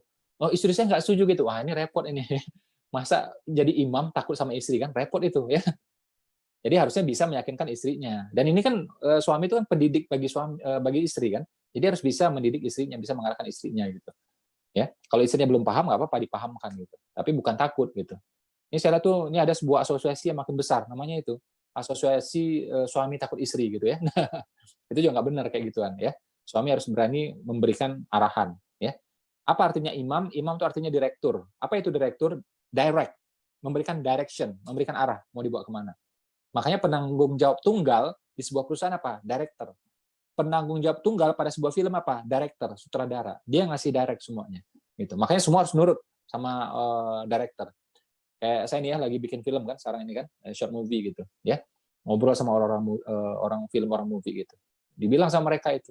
Kalau dalam film itu sutradara tuh kayak Tuhan. Kenapa? Dia menentukan siapa yang mati. Ini hidup, ini mati, ini nikah sama ini, kayak Tuhan udah itu. Jadi ini nikah sama ini nih. Ini nggak boleh, ini nggak jadi main. Ya. Ini sinetron jalan misalnya, sinetron jalan. Tahu ini nggak laku, ini artisnya orang nggak suka. Dimatiin tuh tengah jalan itu. Udah nih dibikin mati aja tokonya ya. Kita ganti aja orang baru gitu ya. Nah itu artinya gitu. Jadi memang dia penanggung jawab tunggal gitu. Ya. Jadi suami harusnya seperti itu. Jadi istri kita diayomi sungguh-sungguh seperti itu ya, tapi juga berani membuat keputusan. Ya, berani membuat keputusan. Jangan juga takut sama istri nggak benar. Sayangi istri benar-benar, jaga istri benar-benar ya. Ya dengan kehalusan, dengan semuanya gitu ya. Tapi yang namanya takut ya jangan gitu. Sip ya, ini materi ketiga. Nah, materi keempat ini jarang-jarang saya bahas tentang simpul perdagangan. Ya, saya gemes banget ya. Kayak kemarin kalau teman-teman ikut ya, yang saya seminar sama Ustaz Abdul Somad ya, itu terasa gemesnya saya. Jadi banyak di antara kita ya, ini orang Indonesia ya, nggak berani buka usaha, nggak berani mulai usaha. Ya, aneh ini. Dia kerja, ya gaji gitu-gitu aja, berharap kenaikan 5% setiap tahun. Kadang-kadang nggak naik. Dia sabar, tekuni itu 10 tahun, 12 tahun, dia sabar. Tapi pas usaha, ya ada kenaikan signifikan setahun, ada kenaikan signifikan 2 tahun, dia merasa tuh kayak kelamaan, ya merasa itu kelamaan. Padahal itu udah cepet sebenarnya gitu, ya. Ini mohon maaf ya, saya ngomong apa adanya. Saya pengen solusi, saya nggak terlalu mikir ya orang-orang yang tersinggung. Lagi pandemi, ini pandemi ini sekarang nih. Sekarang yang udah terinfeksi ada 70.000 lebih. Dulu pertengahan Maret ya itu yang terinfeksi baru ratusan. Kita udah jaga luar biasa. Sekarang naik sekali lipat kan sudah 70.000. Tapi karena kita nggak mikir lagi ke sana, ya sudahlah, penting aku kerja gitu. Naik KRL, naik bis ya, dan kenyataannya ngantri di mana-mana, pepet-pepetan seperti itu. Di ruang kerja juga ya gimana, nggak mungkin orang pakai masker 8 jam kan nggak kuat juga gitu. Ya, ruang kerja juga sempit-sempit, belum lagi yang di pabrik gitu kan.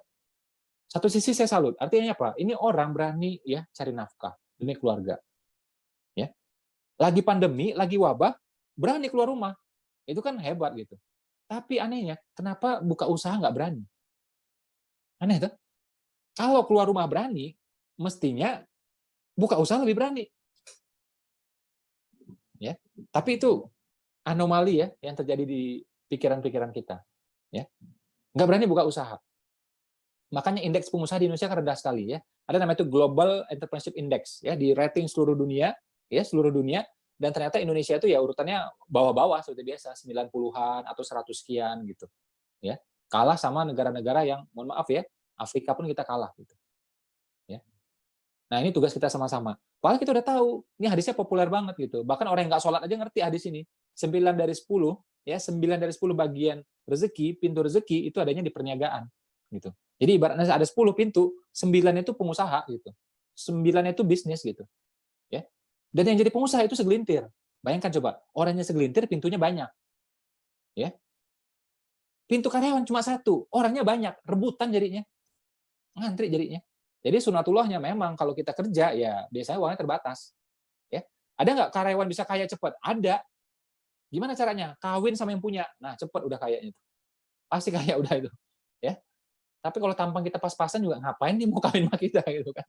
Apalagi saya lihat di sini rata-rata udah nikah semua kan. Nah, jadi paling masuk akal adalah Pak, ya dagang sudah. Nih bagi yang muslim nih, saya sadarkan nih biar otak ini kebuka gitu loh. Ya. Nabi dagang. Oke? Istri Nabi dagang, ayah Nabi dagang, paman Nabi dagang. Paman Nabi ini ada banyak, dagang semua, tahu nggak? Oke? Bahkan ada ayat pertama yang turun tentang riba itu menegur pamannya Nabi. Dia dagang tapi pakai riba, ditegur pakai ayat itu. Ya, Nabi dagang, istri Nabi dagang, paman Nabi, ayah Nabi dagang. Oke? Buyut beliau yang garis kelima ke atas itu sampai punya apa? Punya tempat ya, chamber of business gitu. Jadi kayak kadin gitulah.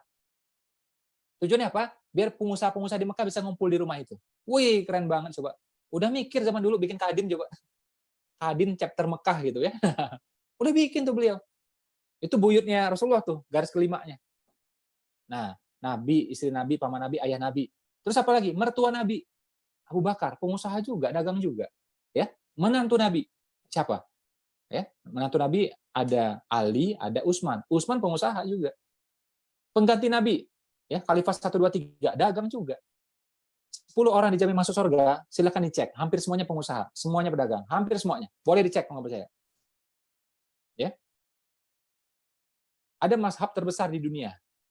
Yang besar ada 4, paling besar itu apa? Hanafi. Imam Hanafi pengusaha besar dia. Ya. Nah, penyebar agama Islam di Nusantara siapa? Saudagar-saudagar. Ada teori Gujarat, ada teori Tiongkok, ada teori Maroko, ada teori Yaman gitu ya, para Habib gitu ya. Tapi semua teori ini walaupun berbeda-beda, ada satu benang merahnya. Apa itu benang merahnya? Semua pengusaha. Ya. Masuk di Indonesia titiknya beda-beda. Ada teori Jawa Timur, Gresik. Ada teori Baros, ya, Tapanuli gitu, ya, Sumatera Utara. Ya, bahkan diresmikan oleh presiden ya, dianggap sebagai titik nol Islam di Nusantara. Ya, itu di Baros, Tapanuli, Sumatera Utara. ya. Terus ada lagi teori yang Aceh, ya, ada lagi yang lain-lainnya. Teorinya beda-beda semua nih. Tapi satu benang merahnya adalah apa? Semuanya pengusaha, semuanya saudagar. Ya. Kalau yang ke Afrika itu bukan saudagar, bukan pengusaha. Tapi yang khusus Indonesia ini banyaknya saudagar. Masya Allah. Ya. Terus kita cek lagi nih, ini sejarah nih, satu huruf nggak bisa dibantah nih. Coba bantah kalau bisa. Ya, kita ngomong pakai fakta semua nih. Satu huruf aja coba dibantah omongan saya. Nggak bisa dibantah ini. Benar ini udah. Dari zaman kita belajar di sekolah, kita buka berita, ya kita buka riset-riset, sama semuanya udah itu. Ya. Wali Songo yang pertama, siapa? Saudagar, Maulana Maghribi. Ya. Kemungkinan besar beliau dari Maroko. Ya, karena itu namanya Maghribi. Ya, Maghribi itu ya Maroko gitu. Seolah-olah Maghrib itu di sana, matahari tenggelam itu di sana seolah-olah. Ya, seolah-olah kan matahari terbit kan di Jepang, seolah-olah. Seolah matahari tenggelam itu Maghrib itu adalah di Maroko gitu. Nah, nama gelar beliau ya Sunan Gresik itu Maulana Maghribi gitu dari sana. Saudagar beliau.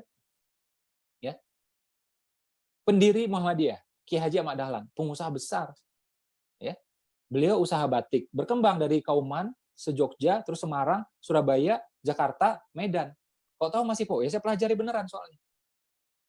Ya. Kemudian apa? Berkembang lagi usahanya, bikin percetakan. Beliau tergila-gila sama ilmu. Bikin apa? Dari percetakan ini bikin majalah, bikin buku, gitu. Kemudian apa? Bikin sekolah. Untuk apa? Menandingi propaganda dari Belanda. Nggak rela tuh anak-anak Indonesia yang pinter-pinter dicekoi sama Belanda, beliau nggak rela. Makanya bikin sekolah beliau. Ya. Terus apa lagi? Berkembang kan Muhammadiyah itu. Muhammadiyah dikembangkan melalui 2 jalur, tabligh dan perniagaan. Perniagaan yang paling besar. Ya. Ini orang Muhammadiyah aja nggak paham nih. Makanya saya paham kan. Ya, mohon maaf saya.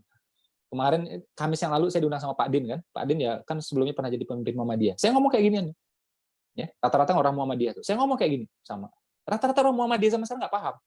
Muhammadiyah itu pertama berdiri, ya 45% formasinya adalah apa? Pengusaha, tahu nggak? 45% dan itu dominan.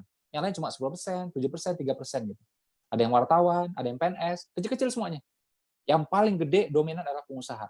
Pengusaha punya uang, dia punya waktu, meeting gampang kapanpun. Fakta sejarah. Ya. Nah, itu ya sampai seperti itu. Bahkan Kiai Haji Ahmad Dahlan, pendiri Muhammadiyah ini, ya menurut sebuah liputan, beliau salah satu orang terkaya, tanda petik. Karena apa? Mewariskan harta 320 triliun. 320 triliun. Ya. Nah, memang harta itu bukan milik dia, ya, tapi unit usaha yang beliau dirikan berkembang. Ketika beliau sudah meninggal, unit usahanya berkembang terus. Aset-asetnya sekarang divaluasi 320 triliun. Uang tunainya berapa? Hampir 20 triliun. Fakta, data yang bicara. Makanya orang bilang, ini orang terkaya nih. Kenapa? Dan menurut saya itu benar. Kaya itu kan bukan soal kita miliki, tapi apa yang kita kontribusikan kan? Itulah kaya. Itulah kaya gitu. Bukan yang numpuk di kita, ya, tapi apa yang kita kontribusikan ke orang, itulah kaya. Apa yang jadi manfaat, apa yang jadi amal, itulah harta. Harta yang kedetek sama orang, yang ketahuan sama orang, yaitu 320 triliun. Masya Allah. Orang terkaya, salah satu orang terkaya nih. Kiai Haji Ahmad Dahlan, pendiri Muhammadiyah. Pendiri NU, waduh. Nahdiyahnya nggak tahu nih. Orang ngaku, oh saya Nahdiyah, saya NU. Tahu nggak sejarahnya seperti apa? 7 tahun sebelum NU berdiri, ada namanya itu NT. Ya, NT. Ini 7 tahun sebelumnya. Siapa pemimpinnya? Kiai Haji Hasyim Asy'ari. Inilah yang kemudian mendirikan NU. Apa itu NT? Nahdlatul Tujjar. Tujjar ini asal katanya tijarah. Apa itu tijarah? Jual beli. Makanya orang tajir ya, itu kan orang kaya. Ya, tajir itu artinya pedagang. Ya, tajir itu pedagang. Tijarah, jual beli. Asal katanya tijarah. Ya. Nah, didirikan nih Nahdlatul Tujjar. Ya. Itu 7 tahun sebelum NU. Dipimpin oleh Kiai Haji Hasyim Asy'ari yang kemudian mendirikan NU. Kiai Haji Hasyim Asy'ari, beliau kiai, tapi apa? Beliau pedagang. Kata siapa? Faktanya gitu kok. Beliau tuh punya bisnis hasil bumi, pertanian. Ya, makanya wakafnya banyak tuh pertanian. Beliau itu menjelang hari-hari akhirnya beliau itu wakafnya banyak berupa pertanian juga pemukiman. Itu sekian hektar itu sedekahnya wakafnya. Bayangin coba siapa yang berani sedekah sekian hektar kalau bukan orang kaya. Ya. Beliau itu tiap hari Selasa off mengajar. Ya, off mengajar kayak saya nih, ngajar tiap hari. Hari Selasa off gitu. Nah, bisa kayak gitu. Kenapa? Menurut cucu beliau, Gus Solah, saya pernah ke rumah Gus Solah juga. Ini cucu beliau nih, ya adiknya Gus Dur. Beliau bilang, tiap hari Selasa, ya, Kiai itu ngapain? Ngurusin bisnisnya. Jadi hari biasa ngajar murid-murid gitu ya, santri-santrinya, Selasa ngurus bisnis. pengusaha soalnya. Dan beliau bilang, wahai kalian yang memilih jalur hidup sebagai pengajar, sebagai guru, hendaknya kalian punya income lain dari bisnis, dari perniagaan. Supaya kalian tidak bergantung pada hasil pengajaran. Masya Allah, beliau ngomong itu 100 tahun yang lalu. Hampir 100 tahun yang lalu. Ya, beliau udah mikir tuh. Bahkan beliau pernah bikin tuh sebuah statement, ya, menjadi kalau di kalangan orang yang ngerti, ya, orang NU yang ngerti, itu tahu itu. Ya, wahai orang cerdik pandai, wahai para ulama, hendaknya kalian bikin usaha, dan usaha itu ada di setiap kota, dan otonom. Ya, yang dipanggil itu orang cerdik pandai, karena orang kalau mohon maaf, blow on nggak ngerti itu. Orang cerdik pandai dan ulama. Hendaklah kalian bikin usaha, ya, dan ada di setiap kota dan otonom. Maksudnya apa? Otonom itu ya mandiri gitu. Jadi jangan, mohon maaf ya, mentang-mentang santri atau dijadi pemimpin usaha, belum tentu bisa kan. Kalau bisa silakan, kalau nggak bisa jangan, harus otonom, profesional gitu. Ya. Supaya apa? Nah, dibilang nih, agar bisa nanti mencukupi ya penghidupan para pendidik. Jadi kepala beliau itu selalu pendidik gitu cara pikirnya. Ya, untuk mencukupi para pendidik, terus apa lagi? Untuk mencegah laju kemaksiatan. Kok bisa dicegah? Karena kita udah pegang uangnya. Ya. Kita udah pegang tanahnya. Ini mau bikin apa? Perjudian nggak bisa. Hiburan malam nggak bisa. Uang kita punya tanah kok, suka-suka kita. Mau disewa buat apa nih? Oh, mau bikin ini Pak, restoran Pak, puja serah. Oke, boleh. Ya. Uang kita punya tanahnya kok. Nah, itu Kiai Haji Asy'im Asy'ari udah bilang dari dulu. Ya, hampir 100 tahun yang lalu beliau ngomong. Ya. Nah, ini coba ya, ini apa ya? Ini dasarnya kita, tahu nggak? Ya. Jadi bagi yang muslim tuh ya, dari nabi, istri nabi, keluarga nabi, oke, penyebar agama Islam, oke, Imam Hanafi. Jangan salah, Imam Nafi, kita kan Imam Syafi'i ini ya, tapi Imam Syafi'i itu belajar sama Muhammad Al-Syabani. Muhammad Al-Syabani adalah murid terbaik dari Imam Hanafi gitu. Jadi Imam Syafi'i ini adalah muridnya murid gitu. Ya. Imam Syafi'i ya, imamnya kita. Sementara Imam Hanafi ini gurunya guru gitu loh. Mazhab terbesar dan tertua di dunia itu Imam Hanafi. Ini pengusaha, penyebar agama Islam pengusaha, pendiri NU pengusaha, pendiri Muhammadiyah pengusaha. Ya. Fakta sejarah satu huruf pun nggak bisa dibantah ini, tahu nggak? Wali Songo yang pertama pengusaha. Bahkan ada organisasi yang besar banget namanya Budi Utomo. Ini kononnya kebangkitan nasional di sini nih. Ada yang setara dengan itu, ya. Apa namanya? Serikat Dagang Islam. Ini setara kekuatannya, tahu nggak? Dari nama udah ketahuan, nggak usah saya jelasin lah. Serikat Dagang Islam. Kurang paham apa coba? Tapi kalau kita lihat sekarang, orang Islamnya, orang kitanya nggak tertarik dunia usaha. Andai kata buka usaha, nggak jalan usaha. Selalu menyalahkan keadaan, menyalahkan pemerintah, menyalahkan teman-teman yang Chinese. Nggak bisa nyalain orang. Ente mau jadi pengusaha, ente tanggung jawab. Ya, tentu hambatan ada, tapi kan peluang juga ada. Gitu. Ya. Jadi harusnya yang paling ngerti dunia bisnis harusnya orang Islam harusnya. Karena nggak harusnya kayak gitu tuh.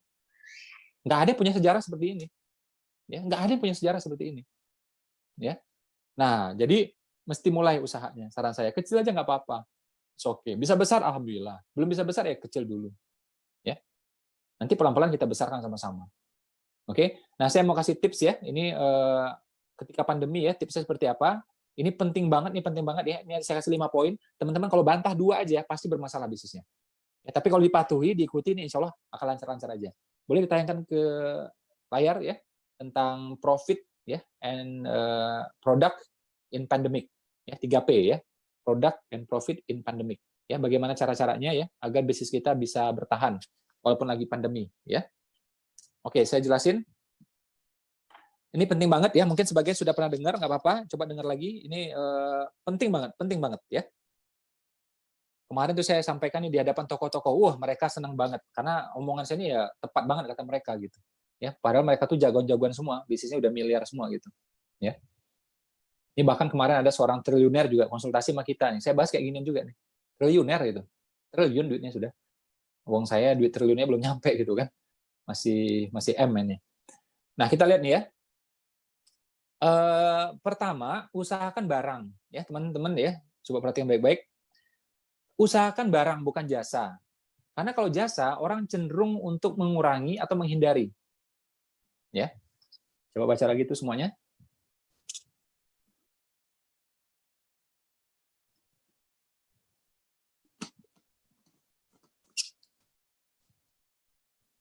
Oke, layar coba balik ke saya.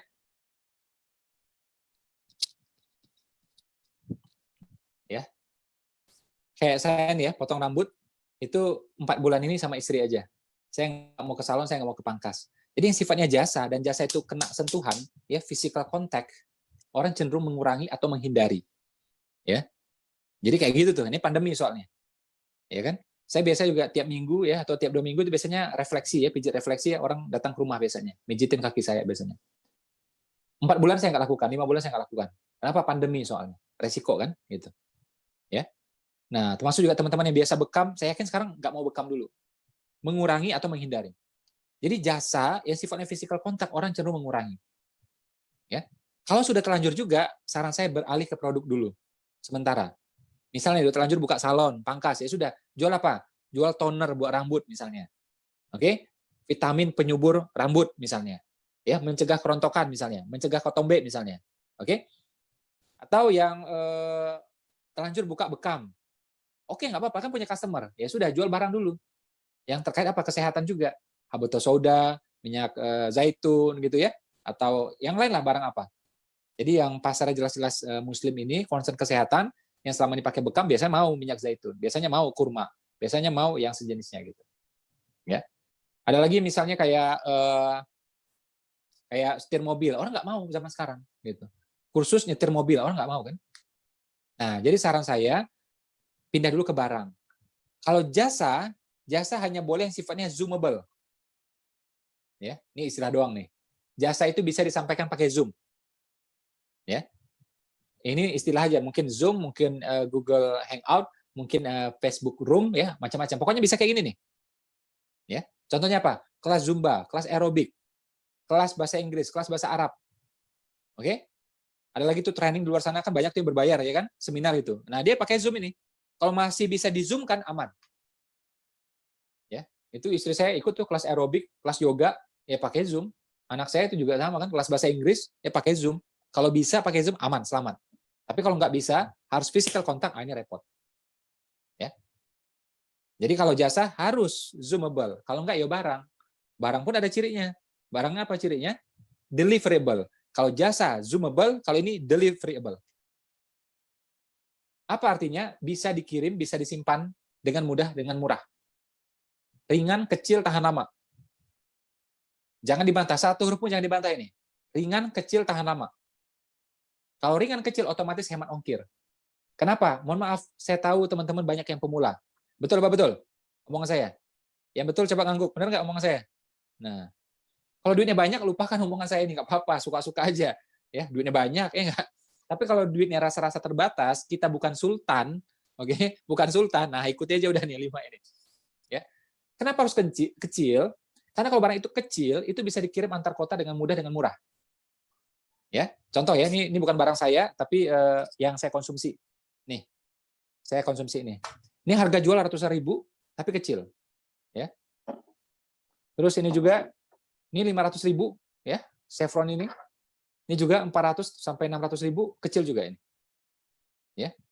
Nah, jadi kan ongkirnya ringan. Kita tinggal di Solo, ya. Mau ngirim ke Sulawesi bisa, mau ngirim ke Kalimantan bisa, nggak ada masalah dengan ongkir, gitu. Tapi kalau ongkirnya berat, besar, ya kita bebankan konsumen, orang males, orang nggak mau. Ya, ini juga contoh, saya beli di Belanda waktu itu, kecil, ya. Nih, jadi kayak skincare, ya, kayak suplemen gitu ya, herbal, nah itu bisa yang dibikin seperti itu. Atau yang lain, teman-teman pikirkan sendiri. Kecil, ringan, tahan lama, gitu. Kita ini pemula, kita nggak punya armada sendiri. Beda sama Indofood, beda sama P&G, beda sama Unilever. Dia itu punya armada sendiri. Ya, jadi kayak Indofood tuh, mau ngirim Indomie aja yang murah-murah gitu, pakai pakai truk sendiri bisa dia, nggak masalah. Kayak Aqua itu, Danone itu. Air itu yang harga jual cuma berapa, pakai ini sendiri, pakai mobil sendiri nggak masalah dia. Kita ini pemula kan, mau ngirim apa-apa pakai apa? Tiki, GNE, ya kan?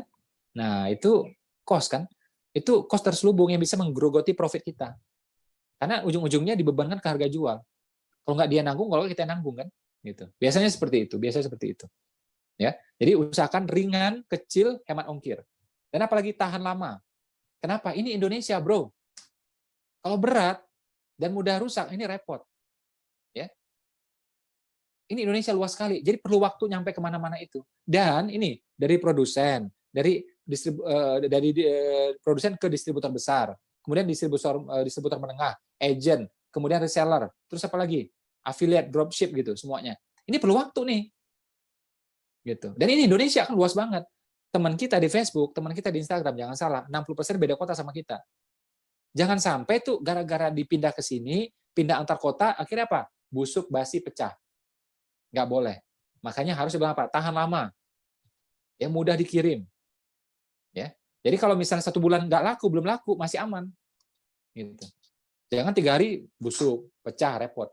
Makanya teman-teman yang kayak kuliner gitu ya, teman-teman yang kuliner, saran saya usahakan kulinernya bisa tahan lama.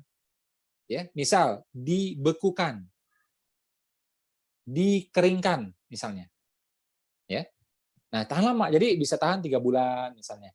Oke? Terus bagaimana cara membekukannya, cara mengeringkannya? Jangan tanya saya, cari sendiri caranya. Masa semua tanya saya? Nanti kalau saya jawab, nanti saya minta bagi hasil loh, ya. Nah, masa itu aja nanya saya, ya. Cari sendiri. Masa saya mikirin semua gitu ya. Yang kuncinya saya kasih tahu, ya. Pokoknya kalau makanan bikin tahan lama, mungkin dibekukan, mungkin dikeringkan, atau pakai teknologi yang lain. Sehingga apa? Makanan kita yang biasanya umurnya 8 jam, 12 jam, bisa tahan lama, 3 minggu gitu. Ya teman saya tuh, dia bikin ayam bakar kan, biasanya ayam bakar kan umurnya cuma 1 hari atau 2 hari gitu. Nah, sama dia diolah sedemikian rupa sehingga apa bisa tahan 2 minggu sampai 1 bulan gitu. Nah, nggak apa-apa, walaupun rasa turun dikit is okay saya bilang. Ya, nggak apa-apa is okay. Ya. Jadi usahakan tahan lama. Terus tips yang berikutnya coba tampilkan lagi di layar. Usahakan juga itu kita barang itu sell to seller, ya. Jual pada penjual. Itu cepat banget itu. Ya. Terus barang apa lagi cepat habis. Ya, barang cepat habis. Oke, balik lagi ke saya. Jadi gini, saya ngomong apa adanya ya. Saya mohon maaf kalau ada yang tersinggung. Barang kita itu harusnya repeat ordernya tinggi. High repetition. 2 minggu orang beli, 4 minggu orang beli. Jangan sampai orang baru beli itu berapa? 7 tahun, 8 tahun, kelamaan. Kita ini pemula, uang terbatas. Cash flow ini mandek gitu. Kita gampang hausnya, gampang laparnya, ya. Jadi kita memang perlu ya cash flow cepat gitu. Jangan sampai gini nih, kita cari pelanggan susah payah. Akhirnya dia beli sama kita. Tahu apa? Dia beli lagi 7 tahun, 6 tahun, kelamaan. Nih, contoh ya, kayak laptop gini. Saya senang nih laptop gini. Saya beli 9 tahun yang lalu kalau nggak salah. Ya. Tapi kapan saya beli lagi? Nggak mungkin tiap bulan saya beli kan? Jadi saya beli laptop lagi ya setelah 4 tahun, setelah 5 tahun gitu. Ya. Saya lihat kan file saya mulai penuh di sini, akhirnya saya beli lagi laptop baru. Tapi itu kan setelah 5 tahun. Dan nggak semua orang kayak saya. Kalau penuh doang ya orang beli hard disk. Ngapain beli laptop kan? Saya kan pengen praktis beli laptop gitu. Ya. Nah, jadi cari barang yang cepat habis. Cari yang memang orang itu order per 2 minggu atau per 4 minggu. Ya. Itu bisa kuliner, oke? Bisa skincare, ya, bisa bumbu dapur, bisa suplemen, itu is oke. Ya. Nah, usahakan yang seperti itu. Sehingga ya kita dapat customer terus kan?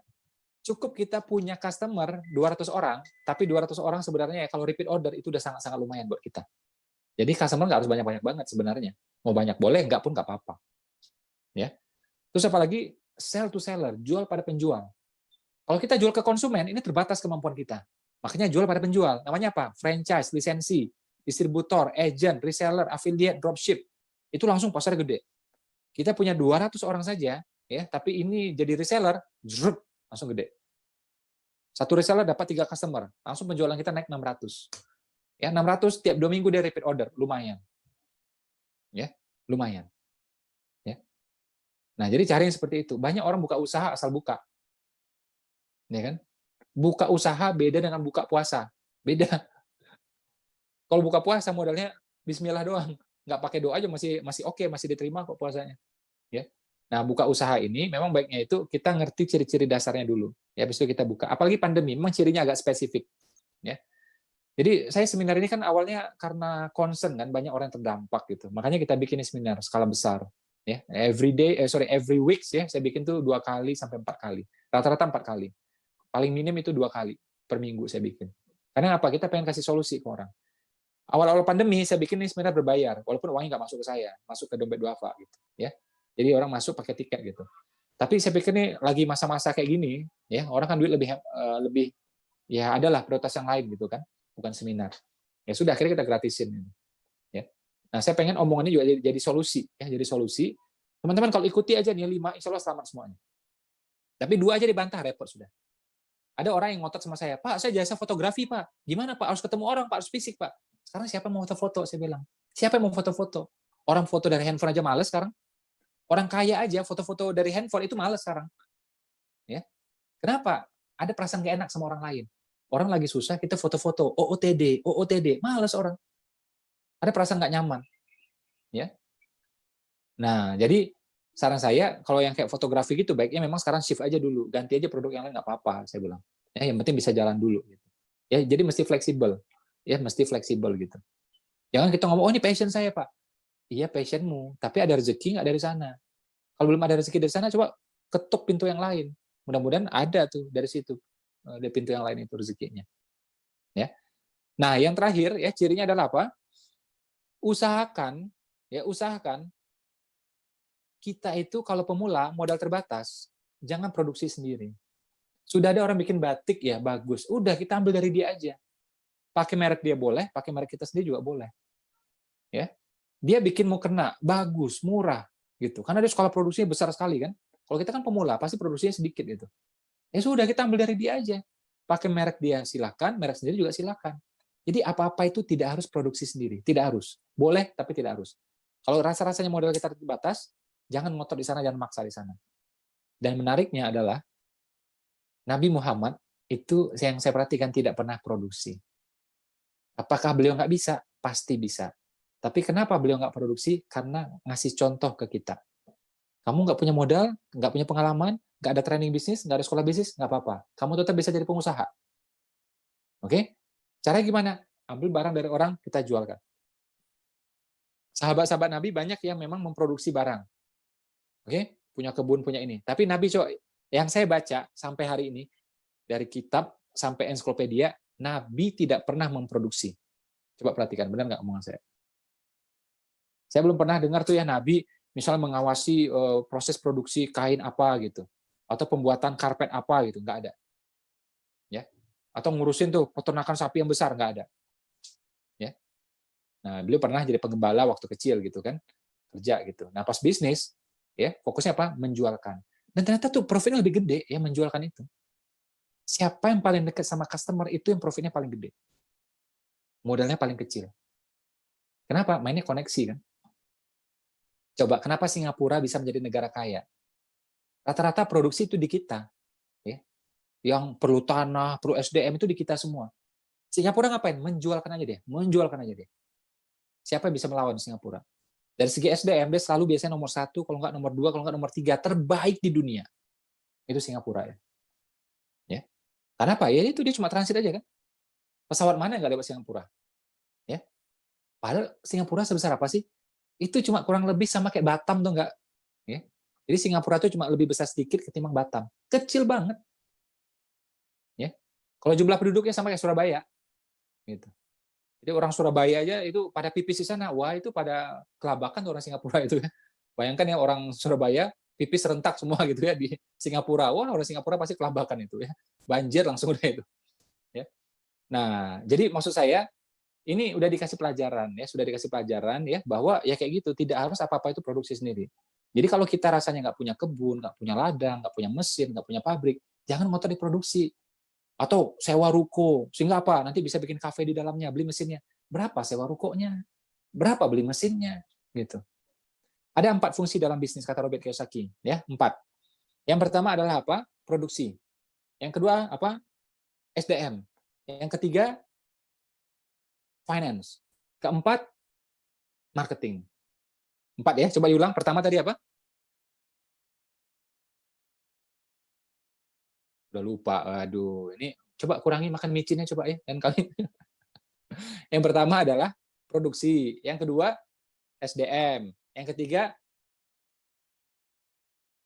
finance ya, keuangan. Yang keempat adalah marketing. Ini cara mainnya beda semua. Ya. Nah, produksi itu otak kiri. Mengandalkan otak kiri. SDM itu kanan kiri. Finance itu otak kiri. Marketing otak kanan. Seorang pemula langsung main kayak gini nih, wah mumet kepalanya itu. Ya, mumet itu kepalanya. Ya, dulu orang-orang yang saya kader, saya anjurkan gitu buka usaha tuh langsung empat-empatnya kayak gini. Buka kafe, buka restoran, buka butik, ya, buka laundry, buka bengkel. Itu ya, hampir semua mereka apa? Mengalami 2T. Bukan 2 triliun, bukan. 2T apa? Kalau nggak tepar, kalau nggak tipes. Ya, tepar tipes gitu semuanya. Mereka ini kan masih belajar gitu kan, belajar sama saya. Oke, saya kasih tugas, kasih ini gitu. Atau buka lagi usaha, emang mumet kepala. Ya. Nah, jadi saran saya adalah apa? Mulai dari marketing dulu. Jual aja dulu, dapatin duit, dapatin duit. Begitu dapat duitnya, baru atur duit, namanya finance. Ya, susah ngatur duit kalau duitnya nggak ada, ya kan? Nah, setelah cukup duitnya, baru rekrut karyawan, namanya Pak SDM. Jangan awal-awal nih ada uang, kita tabung gitu. Terus apa? Sewa ruko, rekrut karyawan, beli mesinnya, aduh habis modal. Renovasi, aduh ampun lah udah. Ya. Jadi jualan dulu, dapat duit, atur di finance. Duitnya tambah banyak, rekrut karyawan. Duitnya tambah banyak, baru sewa ruko, baru beli mesin, baru bangun pabrik. Jadi ini keempat. Ya. Nah, Nabi ngasih contoh, mulai dari marketing dulu, setelah itu kamu bebas. Ya. Nah, ini pelajaran ya buat teman-teman, cara praktis. Ya. Usaha itu seperti itu. Dan ini ilmu ya, harus prom. Ya, harus prom. Artinya apa prom itu? Harus segera diterapkan. Kalau ditunda, itu nanti efeknya akan turun. Ya, makanya ilmu apa saja, asalkan itu kebaikan, ya amal apa saja asalkan itu kebaikan, harus segera terapkan, itu fadilahnya akan naik, efeknya akan naik. Kalau kita tunda-tunda, efeknya akan turun. Ya, fadilahnya akan turun. Ya. Ilmu apa aja itu sama, ya, ilmu bisnis, ilmu agama kurang lebih seperti itu, ya. Nah, yang penentu juga ya, saya belajar dari Nabi Muhammad pelajarannya, ya. Terus juga Imam Syafi'i, kemudian juga Soekarno, ya. Nabi Muhammad itu punya mentor. Mentornya siapa? Pamannya. Terus siapa lagi? Istrinya. Semua ulama sepakat, semua kitab isinya sama, bahwa Khadijah itu lebih sukses sebagai pengusaha, lebih kaya. Ya. Nah, jadi dia punya dua mentor utama dalam bisnis, pamannya, istrinya. Oke? Jadi Nabi Muhammad saja punya mentor, tahu nggak? Punya mentor. Soekarno punya mentor, siapa namanya? Hoshokuro Aminoto. Baca sejarahnya, tonton filmnya kalau nggak percaya. Ya. Jadi Hoshokuro Aminoto ini kan disebut apa? Guru bapak bangsa. Ini ada bapak bangsa di sini, ada Soekarno, ada Agus Salim, gitu ya, macam-macam. Ada Tan Malaka, ada Semaun, ada Kartosuwiryo. Ini orang hebat semua gitu. Nah, berguru pada siapa? Hoshokuro Aminoto.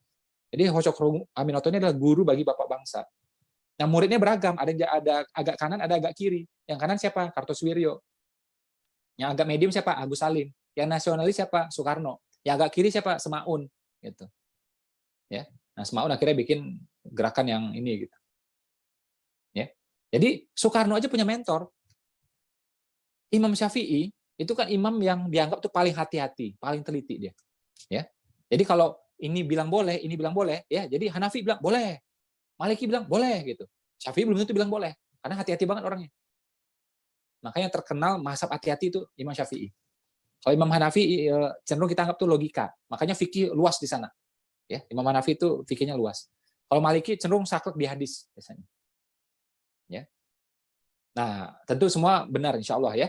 Ini kan soal cara-cara pandang aja. Tapi Imam Syafi'i saja yang sudah semikian hebat itu punya banyak mentor. Ya, beliau punya guru banyak di Palestina. Kemudian beliau pindah ke Madinah. Punya guru di sana siapa? Imam Malik. Imam Malik itu gurunya dia tuh. Sekian tahun belajar di sana.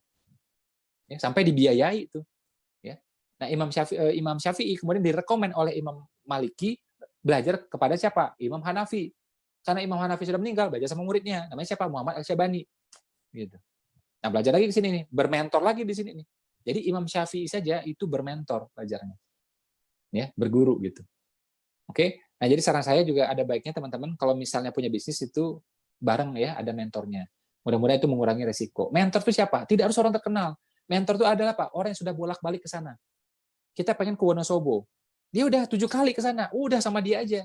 Jangan kita pakai Google Map lagi, kelamaan. Tanya orang gitu, GPS, kelamaan. GPS ya, GPS. Gunakan penduduk sekitar gitu ya. Nah, nanya-nanya orang gitu ya. Lama juga. Mending ajak aja dia.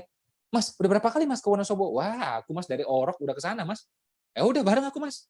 Gitu. Ya. Atau kita misalnya pengen ke Ciamis, kan jauh tuh, 7 jam dari Jakarta. Kalau sendiri ya pasti lama kan. Sama orang yang sudah bolak-balik ke sana. Jadi kecil kemungkinan untuk kesasar. Nyampainya cepat ya, dan itu mengurangi resiko kesasar. Ya, nah itu namanya mentor. Terakhir saya mau bahas tentang sedekah ya. Sedekah ini saya pakai perspektif otak kanan. Jadi nggak usah pakai mikir-mikir banget. Ya. Dan sedekah ini ngefek banget ke rezeki. Semua orang udah tahu. Coba bayangkan ya, ilmu diterapin semua. Kita dagang. Jadi makanya 7 aja rezeki ini saling kait semua nih. Ya di sini saya bahas cuma 4 atau 5 aja. Kita dagang. Istri mendukung, suami mendukung. Kita mulai usaha pakai otak kanan, nggak usah mikir-mikir banget. Ya, hitung yang pokok-pokoknya, legal, halal, oke, jual. Tadi 5 poin tadi tentang pandemi, kita patuhi semua, oke aman, udah jual, udah, nggak usah pakai mikir banget. Ya, nah fleksibel ketika menjalankan, impian tetap besar, ya pengen usaha juga besar gitu, ya kan? Terus apa lagi? Setiap profit kita alokasikan buat sedekah. Kalau perlu belum profit kita sedekah. Kita sedekah ke sini, namanya ini adalah perisai langit ya. Tadi namanya pelangi ikhtiar. Saya salah sebut tadi itu. Ini namanya perisai langit. Ya. Jadi perisai yang melindungi kita gitu ya. Ilmunya dari langit semua, dari Allah semua gitu. Salah satunya sedekah. Ya. Dapat duit nih, kita sedekahin. Kita sedekahin, bisnis makin lancar, dagang makin bagus. Dagang makin bagus, sedekah makin besar. Naik lagi. Kita kasih lagi. Jadi muter dia, dup, dup, dup, dup. Bagus banget. Jadi uang itu kalau diam, ya ini kalimat penutup dari saya, uang itu kalau diam, ya sama kayak air, sama kayak udara, nggak bagus dia. Uang terus bergerak, sirkulasi, ya, baru nilainya akan naik. Makanya tabung aja, ya nggak benar itu. Boleh punya tabungan, tapi jangan semua ditabung. Ya, kalau saya hampir-hampir nggak ada di tabungan. Kalau saya, ini harus berputar jadi manfaat. Sama kayak air, sama kayak udara, harus bergerak. Ya. Nah, bagaimana cara menggerakkan uang? Cuma ada 2 cara. Apa tadi? Perniagaan, simpul perdagangan, terus apa lagi? Sedekah. Sedekah kita berikan ngefek pada perniagaan. Perniagaan makin bagus, ngasih lagi sedekah. Jadi muter terus. Nah, insya Allah pasti percepatan. Oke, itu saja dari saya. Terima kasih atas segala perhatian. Mohon maaf atas segala kekurangan. Kalau boleh saya minta tolong ya dari teman-teman. Doakan saya, doakan ibu saya ya biar selalu sehat. Ini ibu saya lagi terapi soalnya ya, belum terlalu sehat. Mudah-mudahan juga keluarga kita selalu sehat ya, sehingga kita bisa lebih tenang dalam mencari nafkah, dalam beribadah. Itu saja. Assalamualaikum warahmatullahi wabarakatuh.